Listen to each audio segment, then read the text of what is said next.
What I'm going to do now is I'm going to make the plinth look a little bit more interesting. I think it maybe looks a little bit stark, so I'm going to put a tiny amount of decoration onto the top of the plinth. And to do that, I'm going to use some geospheres, and I'm going to modify those to make them look a little bit more interesting. So I'm going to turn on geosphere, base to pivot, turn on auto grid, and I'm just going to draw this geosphere in place. Considering its scale in the scene, it's probably a little bit too dense at the moment, so I'm going to make that a little bit less dense. I think that looks quite cool now. Maybe move it out a little bit more. There we go. I'm going to have 4 of these eventually, so and to do that I'm going to use the clone tool, and I'm also going to modify the pivot of it. So the first thing is let's modify it to make it a little bit more interesting. To do that, I'm going to use a 3x3 lattice, which you can see here. You've got a 2x2, 3x3, and 4x4. That's basically just how many control points the lattice has. So I actually want to stretch just only the top half of the sphere, so I'm just going to put a 3x3 lattice onto it. You can see that the 3x3 lattice has sub-objects just like the poly object had. So I'm going to go into sub-object mode, and I'm going to select some control points. There we go. And I'm going to use those to actually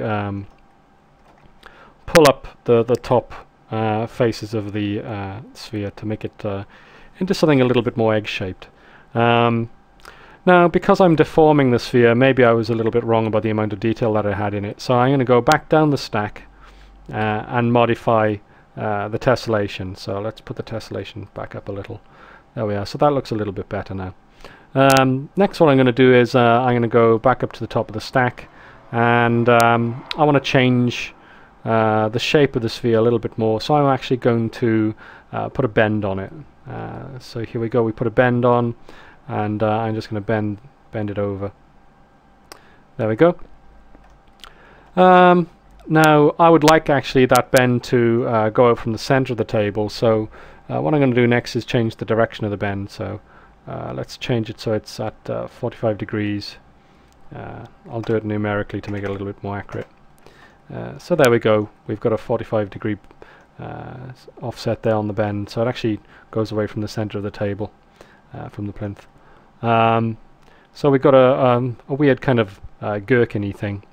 There's a little bit of ornamentation. I'm just going to increase the angle a little bit more, and to show you that you know, Max is procedural, what's actually happening here is you've got the geosphere, that's the base, then you've got an FFD lattice applied to it, and then on top of that you've got a bend applied. And if I go to the base of the sphere of that stack, you can see that it's actually still showing me the total result of everything that's been applied to that geosphere. This button here, which is the show end result on off toggle button, will actually stop that, and now it'll actually show you at each level the status of the sphere as you go up the stack. So you can see here it's unmodified, here it's got the FFD applied to it, and then finally it's got the bend applied to it. So that's actually very useful to examine exactly what's happening to your object as you go through the stack. And generally, you know, it depends what you want to do with each object, whether you have that turned on or off. Anyway, for now I'm pretty much satisfied with the gherkin. Maybe I've bent it over maybe a little bit too much, so I'll put that back a little. And I think that's fine for now. Now, what I'm going to do next is I'm going to actually change the pivot point of that gherkin type thing, and I'm actually going to change it so it's the same in exactly the same spot as the center of the table. And then what that will allow me to do is actually rotate it, and it will actually rotate around the center of the table rather than around its own axis, because you can see at the moment if I rotate it, it's just going to rotate around its own axis here, which really isn't that useful for what I wanted to do. So I'm going to go to pivot, effect pivot only, click on the align tool, and I'm going to click on the table. And now this will actually align the pivot point of the gherkin to the pivot point of the table. So I'm going to align it to the position XYZ. I'm going to use the pivot point for both. which actually popped off the bottom of the screen there. So let me just adjust this so you can see this a little bit better. There we go. Do this again. Dun, dun, bum. Pivot point. And you can see that the orientation of the gherkin is still actually based on the geosphere. So in this case, I'm going to actually align it to the table as well. So all the axes are exactly the same. And there we go. It's now actually got the pivot of the table. I'm going to turn on angle snaps. Actually, it's on already. And then what I'm going to do is I'm going to hold down Shift and rotate it on this axis here through 90 degrees. There we go. And I'm going to do that 3 times. And they're going to be instances, so I can modify them all later at the same time if I really want to. There we go. So we've got 4 of them going around the table, so we've got a little bit of ornamentation there. And as I said, they're all instances, so if I want to change one of them, I can, all of them, I can just change one of them. And they'll all change at the same time. So that's actually a pretty cool feature there. The next thing I need to do is I'd like this rope to be able to bend so that when I animate it swinging back and forth, when it reaches different points of its swing, I can make it look a little bit more natural. So the pivot point actually at the moment is at the top of the rope, which is exactly where I need it for the bend. So I'm just going to put a bend modifier on it. There we go. I'm going to try that out. Yes, that's fine. The only thing is, at the moment I actually want it to swing this way rather than the way it's actually swinging at the moment. So I'm just going to put a 90 degree change to its direction. And now it's actually bending in the way that I want it to. Yeah, that's pretty cool. Let's have a look at the rope. You can see it's segmenting a little bit. So I'm going to go down to the cylindrical part of it and increase the height segments some more. So it's actually got enough detail there. And I think it's actually got too many sides. I don't think it really needs that many, so I'm going to knock that down a little bit.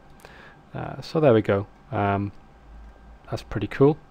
Let's just reset that bend to 0. One thing you can see is that when I was actually bending it, as the rope bends around, the sphere, which is actually meant to be attached to the end of the rope, isn't attached at all. So to get that to stick on the end, what I'm actually going to use is a constraint, an animation constraint, to make that sphere stay on the end. So to do that, I select the sphere, go to animation, go to constraints, go to surface constraint. Actually, it's not a surface constraint, it's an attachment constraint. There we go. And it needs to know what object you want to actually attach it to. So we pick the rope. There we go. And it's used a default setting, and it's actually attached it to that face at the top there. Over here you've actually got the options to change which particular face it's actually attached to. So what you do is you go to set position, and whatever face you click on, it'll actually stay attached to that face. So we're going to go to the end of the rope. There we go. It's actually attached to that face there. Click off set position. One problem is that, as you can see, it's actually rotated around quite badly, so we need to we've got angle snaps on, so we're pretty much guaranteed to have a nice clean rotation here. So I'm just going to rotate that round by 180 degrees, and there we are, it's back where we want it to be. And now if we change the bend angle on this rope, we can see that the sphere is attached to the end of the rope. So that's pretty cool. That's exactly what we want. Okay, the next thing I'm going to do is let's put some very simple animation on this rope. Now I'm going to do this in PAL. So let me just turn it to PAL here. You can see Max has automatically scaled the timeline so that you get 25 frames a second, and it's changed the duration of the animation, so you have the actual same duration, even though it's playing at a different frame rate. Which means that, you know, in NTSC it's gone from 30 frames a second with 100 frames. In PAL it's only using 25 frames a second, and therefore it only needs 83 frames to actually cover a 4-second duration. So I'm going to change that. I'm going to change that to 200. So that are 25 frames a second with PAL, as I said. So in 100 frames you have